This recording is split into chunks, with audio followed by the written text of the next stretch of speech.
Hey, I'm back. This time with a personal project I recently completed. Theodore Von Klohz here.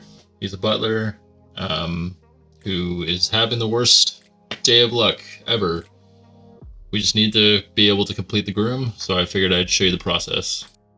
I've got two different versions of this guy in this scene. Here is the older version, which actually has a groom, and this is kind of the look I'm going for. You can see from the renders here, it was pretty much done, but the problem being is I couldn't transfer the hair over to the new version, even though the topologies was the same. I tried with blend shape.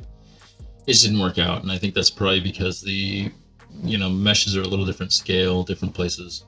It didn't like that. So we start off in the same fashion, select mesh, go to add, curves, empty hair, and then double check that this empty hair is actually parented under your mesh.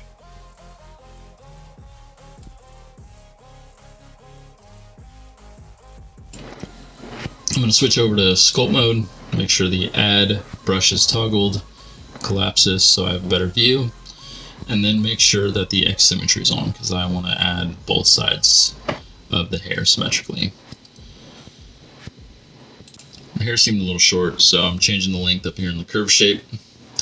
It's a little better. And then I'm going to start adding curves all over the scalp where I want it. He's got typical male pattern baldness. He's an old guy. He's very stressed out.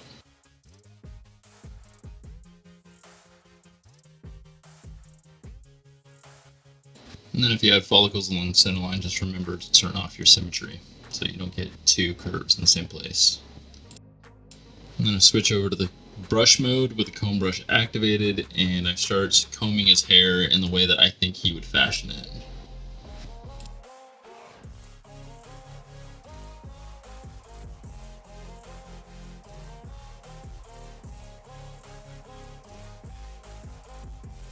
Don't forget to name things in your scene. Your future self will thank you for it when you're digging through hundreds of objects.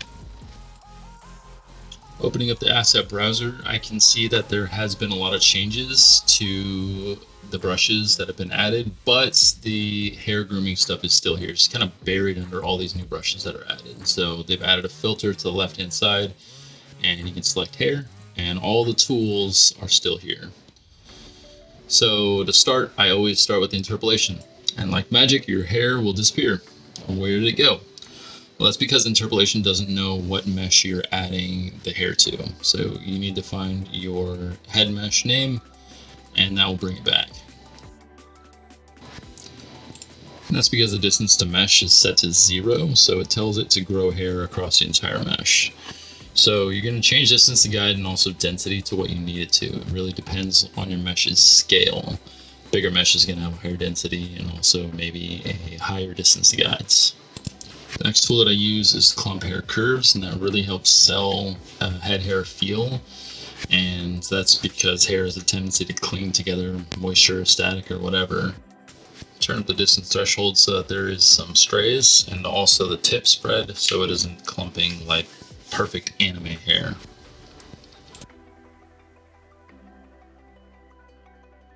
Next is the medium clumps, and it helps to hide the other modifiers so you can kind of see what the full effect of the modifier you're working on is before blending them together.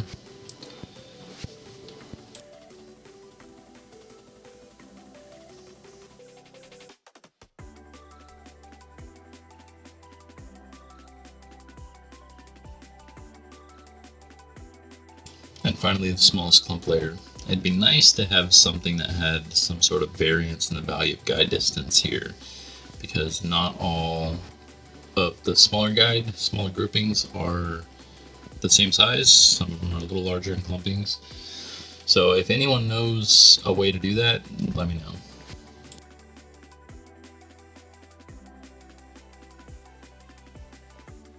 And now that it looks like real hair, I can start making a second pass of the grooming, kind of puff everything out a little bit.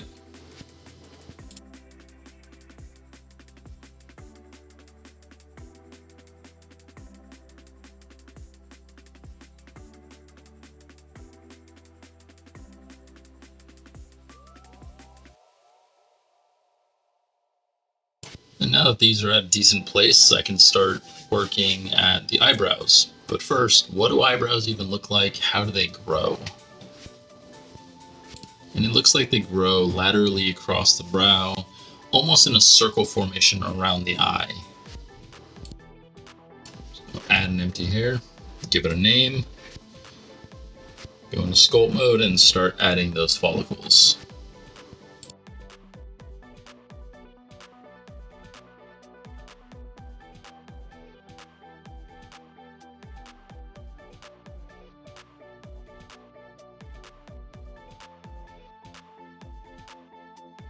You see I'm going to start pulling those follicles down along the brow, making sure in the medial area, the center area, to pull them up towards the forehead.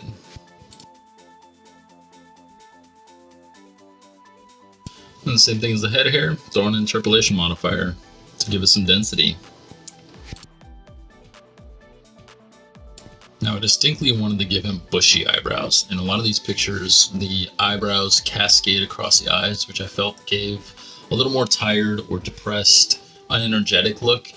And the look I was going for this character was he was caught off guard. He was startled, so his hair would be standing on end.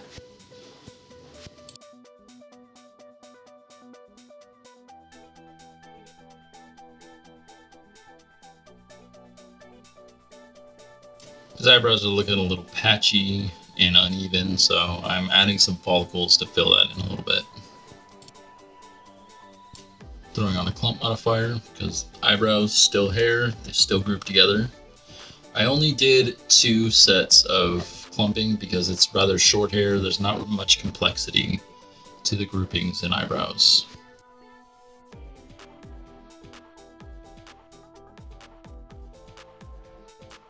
You can see here that a lot of the look actually comes from things like frizz and hair noise and stuff like that.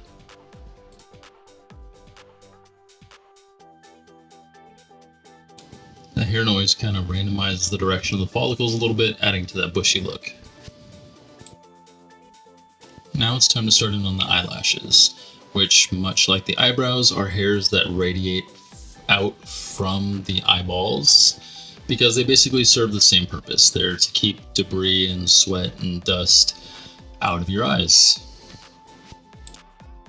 I add a few curves to the edge of the eyelid, not worrying about their orientation, and then I give them a interpolation and then start grooming them into place.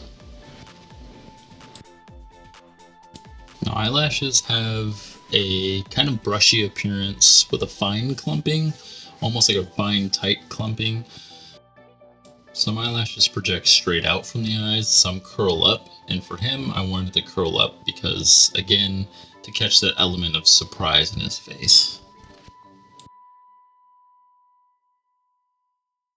Up because the eyelashes are nowhere near dense or bushy enough, and then I decided to throw on the bottom ones as well. Being that this is a still image and not an animation, I figured I could throw them together.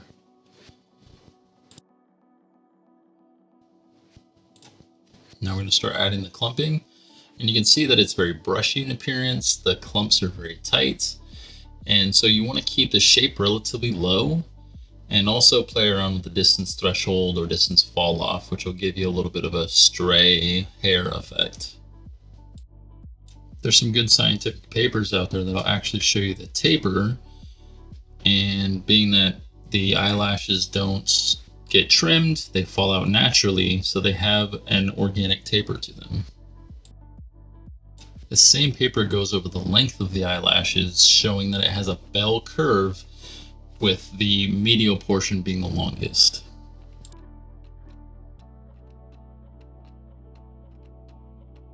And here we'll start adding another curve group for the other side and groom it into place. Instead of doing the modifier setup all over again, I can actually copy the pre-existing ones by selecting the new curve group and then shift clicking the old one. And then in the modifier stack, there's a little downward triangle thing, and you can copy to the newly assigned curve groups.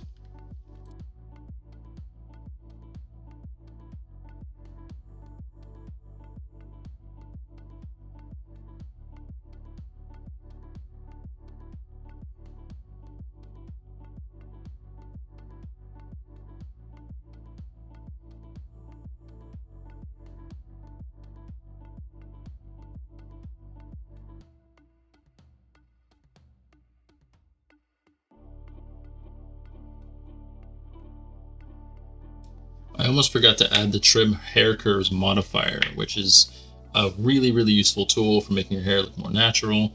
You turn off the replace length so it doesn't set the length for all hairs, and it gives it more randomized feel.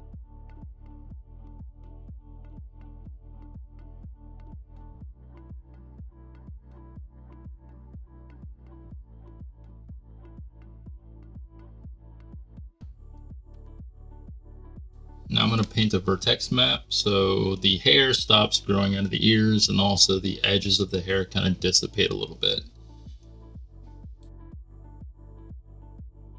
In the Interpolate Hair Guides modifier, there is a density mask plugin that you can copy and paste that vertex mask into, and then you can paint interactively.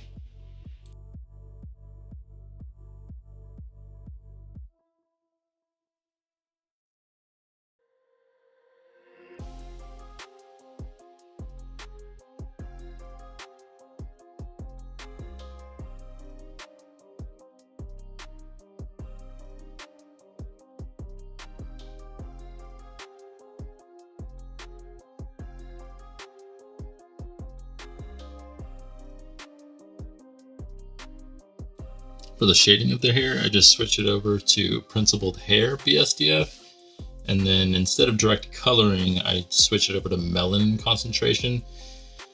And the older that you get, the less melanin that your hair retains, except for your eyelashes. Your eyelashes maintain a lot all the way till the very end usually.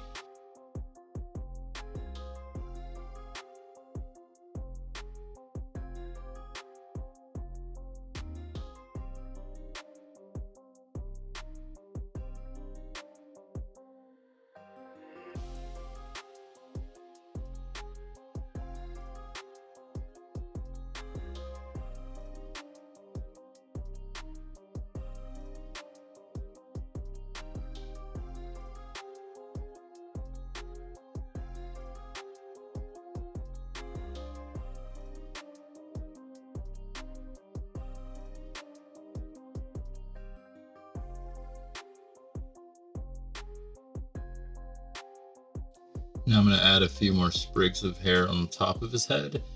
I like the idea that he just came out of the burning kitchen and some of his hairs had caught fire.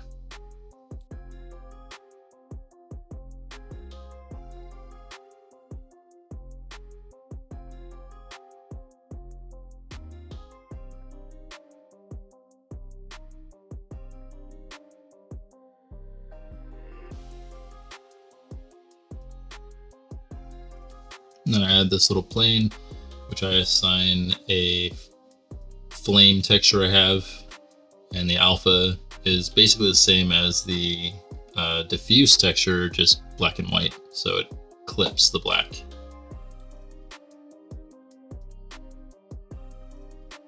If we look at the renders, we're getting there, but I wanted to add stubble to kind of sell the idea that he's doesn't have time or is kind of neglected personal care, which is really important if you're a butler to kind of keep up the appearances, but I wanted to make it seem that that's taken a back seat. Double checking references, it looks like the stubble flows down the jawline and then circles around the ear towards the back of the neck. And then frizz and trim do a lot of the heavy lifting for the look of the stubble. And that about wraps it up for the hair grooming of Theodore here. If you want to see more breakdown of this project, I'll drop my ArtStation link and check it out. Thanks for tuning in. See ya.